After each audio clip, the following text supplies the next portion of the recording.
Hello, welcome, good afternoon, good morning for those who are joining today.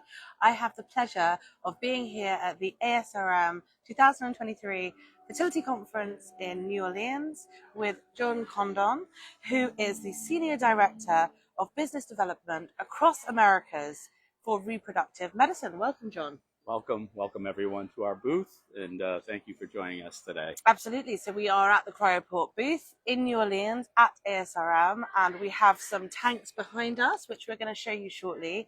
And we are together to talk all about freezing eggs, embryos, safety, shipping process, what you might want to know. So any questions, please have them ready. If you want to ask any questions afterwards, also feel free. But the first thing I would like to ask you, John, is what is cryopreservation? Cryopreservation is a very important topic, but I think what's relevant too is I'd love to share a little bit about Cryoport and who we are as a company. Yep. Cryoport has been in business about 20 years. We, since 2008, have shipped over 665,000 shipments globally. We are a logistics company, but we're really a life science company that is engaged in shipping life-saving cancer therapies as well as IVF materials and veterinary vaccines to programs and clinics in need. We continue to do that in multiple countries. We have logistics areas in 49 different countries, 18 in Europe, and we currently support shipments into over 150 countries using different partners, and we've been doing that very well for a long time. We also have other companies under our umbrella. One happens to be MVE, which we'll show you in a little bit. They are the global leader in tanks. Those are used for on-storage tank in clinics, but also we use those for shipping the materials to the different labs that we work with globally. We also have a center that we do storage in Houston, which is attached to MD Anderson, and that is over 80,000 square foot. So we are really a global cryo company. I think that as we go through this discussion, we'll be able to share with you some of our processes, the safety standards we take to make sure that your materials get safely to where they need to go. Absolutely. That's great to know. Thank you. So what is cryopreservation when people are thinking about fertility and IVF? Great question. So cryopreservation really has been part of our IVF process since the beginning. There were two steps that clinics used to use typically. When I first started in the industry, they would use slow freeze, which was really kind of the standard at the beginning. But you could imagine that some of these freezers were in these labs, and they every 45 seconds or so would make a little clunking sound, and that process usually would take between 3 and 4 hours to freeze a cell, whether that was an oocyte, an embryo, or a blast. At some point, probably mid-2000, 2005, the industry moved to vitrification. And there's really, the main reason for that was because one, the increase in the amount of patients clinics were seeing and the time involved in slow freezing. It just wasn't a technology that could consistently service folks. And so vitrification really was born out of the veterinary technologies and sciences, but really it was used because the recovery was so much greater, and generally we would see survival of the cells between 94 and 98%. Wow. And some of the early studies were done by the Cato Women's Clinic in Japan, where they looked at a sample size of 8,000 patients, and that kind of validated why the science would work really well globally. And yeah. With that percentage, what was the percentage like before this process came in? Probably 70s, wow.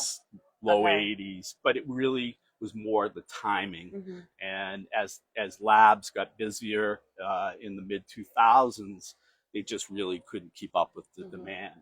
So the need for vitrification to become an adopted technique was very important. There's several companies that support the industry that develop commercially available medias, and they engaged in workshops, and I was actually involved in some of those workshops in the mid 2000s. Great. Great. Well, I'm glad to hear that things have improved to help with people with, getting things safely so that they have better success rates for fertility treatment and storage. So I'm sure you know, but my personal experience is that I travelled from the UK to the States to have treatment Yes. with donor sperm. And so shipping was a big part of what we needed to do and part of our process. And I found it quite, well, for us, Daunting? daunting. I didn't want to mess anything up, getting all the ducks in a row. So that's why, it's such a joy to be working with Cryoport, because you take that stress away from people who are having to do this without having ever done this before and without any experience in doing so, and Right. be in capable hands. So freezing between cycles, freezing embryos, eggs, gametes between cycles, whether that's because the cycle hasn't worked or you want a break between cycles, or it might be before you try for another child, for example. What other reasons do people freeze? Great question. There's a number of reasons why people freeze. One is that many of the egg donor banks have become a very important part of our industry. Um, Also, cancer preservation. A number of folks, unfortunately, that may be going through cancer treatments decide to preserve, whether it's sperm, eggs, and that has become really led to the reasons why people are cryopreserving. Really, the other is just global, as you mentioned. People are more mobile now. We saw an increase in cryopreservation prior to the pandemic, but really during the pandemic, it really our industry exploded, and our business exploded because people were, I guess, maybe trapped in different countries and couldn't move their partners could not get to where they needed to be, so we needed to move those materials. Since that time, we just see a continued growth in the need to move different types of intended parents materials globally. I'd be remiss in not talking about the LGBTQ community, which probably makes up between 7 and 9% of the total cycles globally. And because of different restrictions and so forth, they need to move a lot of their material to countries that may be more, friendly to procedures or just in general. So, Absolutely. And I guess also for people who might be changing clinics. absolutely, people are changing clinics here in the U.S. We have different laws and regulations that change consistently. So we're in a process where we're always moving materials, whether it be through the air. And in the U.S. particularly, we have what are called cryo shuttles. So these are fully outfitted vans that we have specifically tailored for these types of materials with Cryoport employees, Cryoport software. We monitor the condition, we monitor everything as it goes from clinic to clinic, and that's been a really cost-effective way for us to move patients' materials, in some of the larger metro areas. That's great to know. In terms of process, how does it work from someone making an inquiry to having your help with shipping? Yeah, absolutely. Our process is that we have they would come to us either directly and ask us for a quote, and we generally turn those around within 24, 48 hours. We ship internationally, we ship domestically. The international takes a little bit longer because we do use specialty couriers into different countries. I don't know if you want to show our tanks. Yes, let's do it. Okay, let me but show here. this is typically our standard tank that we would ship the patient's materials in, and this has a 10-day holding time. So if we were to be shipping to the UK, for example, we kind of allow ourselves 3 to 4 days in transit, and then we leave ourselves a buffer just in case we have any kinds of customs issues or so forth. But all of our tanks, we go through a requalification process after each and every journey. This is part of a ISO standard that Cryoport helped write. It's called ISO 21973. And what it is how we safely transport cellular materials, how we track them, how we manage the shipper, how we check to make sure the equipment is intact when it's returned to us. We go through a requalification process. We disinfect it. There is no other company in the industry that's doing that today. Amazing. And the reason that is because we are compliant for many of our bioservice and our cancer therapies, which are highly regulated by the FDA and other international organizations. So when our patients get shipped in our tanks, we know that they're getting a shipper that is safe, requalified, and it's going to get from point A to point B. There's a much larger tank over there. What would be the reasons for using different So sizes of this tanks? is a tank that is actually used for the storage that goes into the clinic. So this would hold multiple patients, and then generally the IVF centers will have an alarming system. So they could have 40 or 50 of these type tanks. They're individually alarmed, and then the lab director, whoever that may be, in whatever IVF center in the world, has access to that. Some of them have an app on their phone, and if there's any change in temperature, then they obviously are alerted and alarmed. But all of our tanks are sold into all of the major IVF centers in the U.S. and globally. Great. And MVE is the world leader in that. They've been around for many years, recognized as the global leader. So fantastic. And then in terms of materials stored at cryogenic temperatures in liquid nitrogen, yes. How are they transported safely, and what are the restrictions on planes? So everything is transported. We use what are called Smart Pack 2s. It's a data logger that we use on each and every shipment that we use. We upload thermogenic temperature measurements every 5 minutes, and that's uploaded to the cloud every hour. Wow. What that does for us is that allows us to see, is there a tilt going on? Is there change in internal temperature? Is there any other thing that shock events, things that really would impact the commodity inside? As far as going on plane, these are dry vapor shippers. So there is no liquid nitrogen. We use an absorbent material inside of the dewar, and that absorbs the liquid nitrogen to a cryogenic temperature of minus 190. And so all the materials, and we validate it so that the hold time is 10 days. Right. And all of those are, all of our material is shipped in the cryogenic temperature for IVF. That's great to know. If anyone has any questions for John, please do feel free to ask. You can follow up with him afterwards if not. Also, I wanted to know talking about the process. From someone kind of speaking to you about getting things moving, can it happen quite quickly that they have the gametes, embryos, eggs shipped, yes. Sperm shipped? Yeah, absolutely. We this year we anticipate doing over 7,000 IVF shipments globally. We have virtually doubled our business, and that's because there's such a great need. I would be remiss in saying that safety and quality are paramount in what we are doing. We take this very seriously. I view it as a director as having two customers. I have the patients as a customer who rely on what we do, and we also have our clinics. That means the sending clinic and the receiving clinic as customers. So we are accountable to making sure that these materials get safely to where they need to go, so that our intended parents that are looking to build their families get these things safely, and also that they have a peace of mind. Yeah. We are one of the few companies that also does offer insurance, and there's different levels that patients can opt for. But I think that's important as well, and because anytime you're moving anything logistically, there's always a risk. Absolutely. But we do many things to mitigate risk as much as possible, and our company is founded on that and quality. Great. Do you ship every day of the week? We do. We tend to ship around clinic schedules. Right. So okay.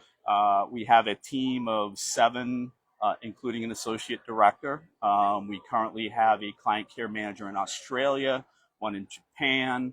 But typically what we will do is coordinate with clinics to make sure that they can receive the materials. And some do have stipulations on timing and whether a lab director will be there or not. So, but our team coordinates with the labs to make sure that it gets in within the windows that are acceptable in time for them. So them. the patient doesn't need to know anything about that. It's No. all done between you, and they just will know that things have arrived safely. Yeah, the clinics, the patients will only need to make sure that their paperwork is done, coordinated, because for HIPAA reasons, we do not get involved in any sensitive Of information course. regarding Yeah. the patient and their treatments. Okay.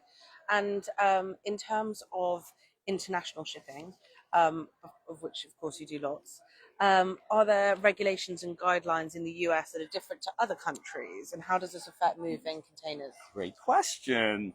Uh, Different countries can have different rules, as we know. There are timing stipulations sometimes in different countries. There's some countries that have what are called N visas. Those are permits that some clinics need for us to have agents pick up the materials or export the materials.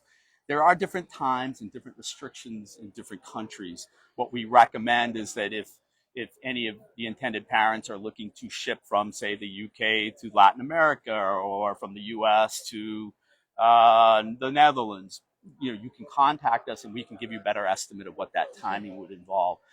Some clinics have to be registered with their Ministry of Health, or there are different stipulations, but there's a very few countries that we can't ship to, and I think probably many people would know who those would be for different reasons. Of course. Okay, that's Political great. unrest or whatever. Please follow the link in our bio if you'd like to speak to the team at Cryoport, who can give you personalized advice about your shipping needs. We'd be very happy to speak to you, of course. I have a couple more questions for you, if that's okay, whilst we're here together. So I want to ask you, you've talked a bit about preservation so it doesn't compromise quality. Yeah. I guess some people might say, well, why would I pay for premium quality versus shipping through FedEx, for example? Great question. Again, this gets down to risk mitigation. And I guess as someone that has spent the majority of my professional career in IVF, if if an intended parent is going through stimulation, drugs, therapies, I know, having spent many years selling into the labs, the preparation and the time that goes into making sure that the embryos are well cared for. The last thing you want is to have a shipping company that does not know what they're doing take that from the lab and then move that to another lab. What we call that is a chain of custody or chain of compliance. And candidly, a lot of the industry over the years has struggled with this because the embryologists are very busy. Since the advent of PGTA and PGTM and the genetic testing that's going on now, they've become overtasked with doing more procedures in the lab. Their time is precious, and there's not a lot of skilled people that do this type of work. So if you just want to give that to a logistics carrier that does not know what they're doing, does not requalify their shippers, does not have processes, ISO standard processes, and can be accountable, then it really is counter to what I think we're all trying to accomplish as an industry. And also, you work so hard to make these embryos, for example, they're such precious things. Absolutely. You want them to be in the safest hands possible. Another question for you: delays or unforeseen shipping issues, what safety measures do you have at Cryoport? You mentioned them briefly. Yeah, that's a great question. So we have a platform that we use called our Cryoportal 2.0, was recently released. It had actually been a validated process now for many of our biopharma clients. But what our Cryoportal does is it is actually a monitoring system, but it also, we have a tool that's part of it called LiveView. And LiveView is kind of the living part of our shipping. We see everything, where it is, how it's moving, as part of that process as well. All of our doers are, maintained in this platform. It's all part of an ISO standard. And really it makes what we do important and safe. Yep. I don't think there's anyone else that does it the way we do it. Absolutely. Great. Well, we've worked with you for a long time, Thank you. doing some great content and learning a lot about what you do. So I couldn't agree more. Yep.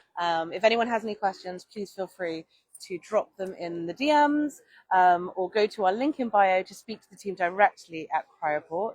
John, is there anything else you'd like to finish with? No, I just want to thank everyone for joining us today. And it's we are a company that cares about what you're doing. I understand. I'm involved with a lot of the advocacy, surrogacy agencies, embryo donation agencies, and we just want to wish everyone the best. Certainly, if you have any questions about this, please contact us. You can contact me directly. We respond. We don't let emails go unanswered. We don't let phone calls go unanswered. So please Absolutely. just contact us. And thank you for joining us today at ASRM. It's a wonderful meeting, and there's been some great content and some Absolutely. great learning. So Absolutely. thank you, Eloise. You're wonderful for having this for us. We've just had a question. Sure. Do you have time? Sure. I'm also going to be popping all of the details for Cryoport, as I said, in our link in bio and below in the description after this for people watching back. So you can follow them and also reach out to them directly. Someone has asked, what's the general waiting time to transport from the UK to the US? Best case scenario and worst case scenario? 3 to 4 days. Okay. 3 to 4 days from the time that we schedule. We use a specialty courier to go to the UK and vice versa. The reason we do that is we have specialty couriers that are already TSA cleared. So we use those folks so that we don't get tied up in customs, and TSA is familiar with certain specialty couriers. Yep. So I wouldn't say that they don't check what we do, but they're more, they can kind of get through the process a lot easier, right, because we've already been pre-certified and pre-cleared with them.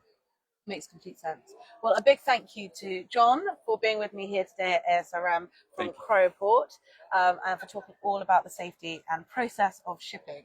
A great conversation. So thank you very much. And thanks to those who have joined us today. Thank you, everyone. Thank you. Bye.